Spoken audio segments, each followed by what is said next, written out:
Hello ratbags, it's Jade. Welcome to the Delphine preview video. I'm going to show you guys her first hardcore porn video that we're going to dive into literally right now. Oh, no, maybe I'm not. But it is probably hopefully a good way to get your attention while we talk about Rust. Each year, the facepunch developers, Gary Newman, pretty much does a vlog post talking about, or blog post or vlog post? Get it fucking right. A blog post talking about all the successes of the company and how they're going to proceed, hopefully, with the next year. I've literally come out on my little mini Christmas holiday just to deliver this video for you guys today. To deliver this news to you about what's going to happen with the console version and in general how facepunch have done over the year. So do make sure you like. And if you really do want to know what Delphine is getting up to, then just go and Google it. Just make sure you got it on incognito mode. So the console version didn't get released in 2020 like we'd hoped. No, Gary, you said it would come in 2020, you lying bastard. The good news is that we're 100% confident that it'll be released in 2021, 50% confident that it'll be the first half of 2021, and 25% confident that it'll be the first quarter for 2021. Double 11 are making Rust console, so you should keep an eye on their updates. If you don't know this by now, literally facepunch have bare minimal contact. Well, I wouldn't say contact, but certainly a hand in actually what's going on with the console version. Double 11 have owned the rights to pretty much publishing and making the game for a number of years, and for whatever reason it's just taken them that long to get around to it. You should know by now, obviously they made a statement earlier in the month that they weren't going to be releasing the game in 2020. And they hope to see some sort of news in early 2021. But I actually quite like this. Again, I don't want it to be one of them videos where, you know, I'm going to each week tell you we're 95% closer to Rust being released, 85%, 81%. Maybe I should do that. But it's pretty substantial. Quarter one, 25%. I'll take them odds. I think we're going to see it before maybe sort of June or July. We can only pray and hope that it is in fact quarter one we do see the release of it, as that will take us into territory of being before March. I wouldn't put it past Gary to really want to fuck up some rivals going in maybe releasing it at exactly the same time as another big survival game's last DLC. March supposedly is when Art Survival Evolved is releasing Genesis 2, and that will be the last big bit of content before the sequel comes out in 2022. Gary's always had a little bit of a needle for some certain games. He's even been pretty vocal about how others have done their business in the past. I could see him taking some small amount of pleasure if they could get the game out in March, because Rust would ruin Ark if it came out in March. No doubts about it. The PvP contingent anyway, and not just the Care Bears that look after their dinos, they would leave Ark in a heartbeat to try out Rust on console. For me personally, I would love to see it in February. I mean, I'd like to see it in January, but I'm having January off to do my taxes. Big money, yo. That shit's got to be in by the 31st. So February would be a good month for me, and then I can concentrate on the dino loving in March. Let's just hope Conan Exiles doesn't come out with their bullshit Siptar DLC at any time soon. Knowing my fucking luck though, it'll end up all three of them being out in March, which means I get no sleep. Of course, the second quarter will be April, May and June, as I said. When you think about a 50% chance of coming out before then, isn't exactly great odds. And I kind of would have hoped that they've had a year of developing it. They've got it running on the Xbox. We know that. I've shown you guys the proof in the past, where Gary Newman has shown pictures of Rust on Xbox, either on Instagram with his son actually playing it, or whether or not he's been showing it on the Xbox Live community tabs. We know it's been running on a PS4, albeit it hasn't had that many updates, so we've got to assume it only needs a few more months' work, right? Well, who knows? I kind of thought that in the summer.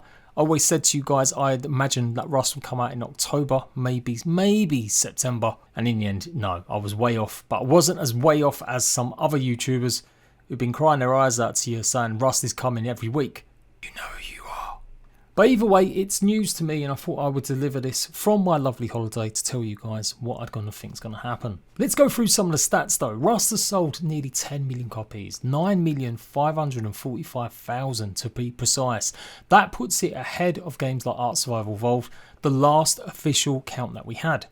Now, Ark hasn't actually revealed the last official sales they've had on PC for about, I would say, 8 months. But at last count, it was approaching 9 million. So we got to assume it's very neck and neck. This may not matter to you. You may be wondering why I keep comparing it. But just bear with me. It's going to come full circle. They made over $1 million with their instrument pack that they had last year.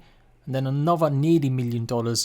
So 2 million plus since they introduced the DLC packs. Obviously they make money as well from cosmetics and the skins that they have as well, just the regular ones for guns. And this is a fucking newsflash to me, and I feel bad that I didn't even realise this. Apparently you guys creators can actually earn money in Rust. Sign me up on an art course, I'm making some Minecraft skins. Apparently skin creators have earned $5 million plus. That is a crazy amount of money. Obviously the Rona has affected everyone this year, so many more people are at home playing games, so it's still not maybe too much of a surprise to see that they hit their all-time high player list of 125,000 players at once in April. It was the 4th most played game on Steam, but it is still some way behind Ark. The average playing time is 19 hours and 10 minutes. To date, Rust has grossed $185,761,573. Fuck a duck. Bearing in mind Rust has been going for about 6, nearly 7 years now. They also got included this year for the first time in the Steam revenue share, the extra tier, so they pretty much get an extra 10% extra monies. Effectively, Steam only take around 20% from the actual sales of any of their games instead of 30. They've also banned 481,000 game users. So yeah, mind-bending, blowing stuff. This is why I will keep saying it. I think Rust, Facepunch are a pretty decent company in comparison to others. I'm sure I'll get some fucking tryhard PC nerds that will say Rust is shit, it's garbo, it's this, it's that and everything else. But the numbers don't lie. When you've sold that many copies, you've got that many people playing and that many people spending money on DLC, they've got to be doing something right. And they're doing a hell of a lot more right than some of their competitors. So that's pretty much it for meaningful information just about console. There's a small chance we'll see it before March. There's a bigger chance we'll see it before June. And then hopefully it's 100% guaranteed we will see it in 2021.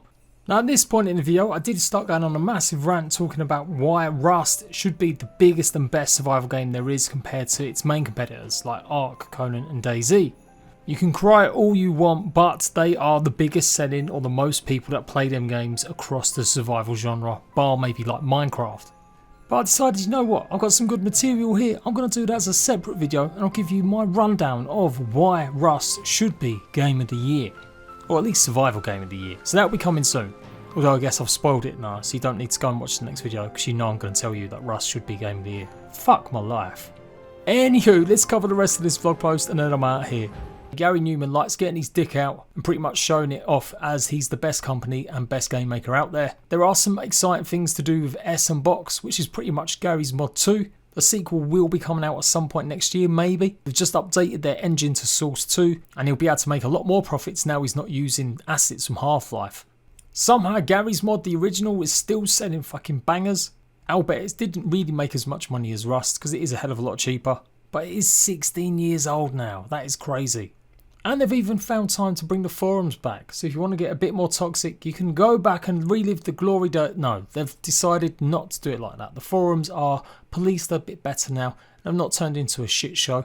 Because at one point, Gary did take them off for that exact reason. So that's good to see though. So there we go. An unusual wrap up from me for Rust. And me pretty much banging on the drum and saying that fuck me, get this game on console soon.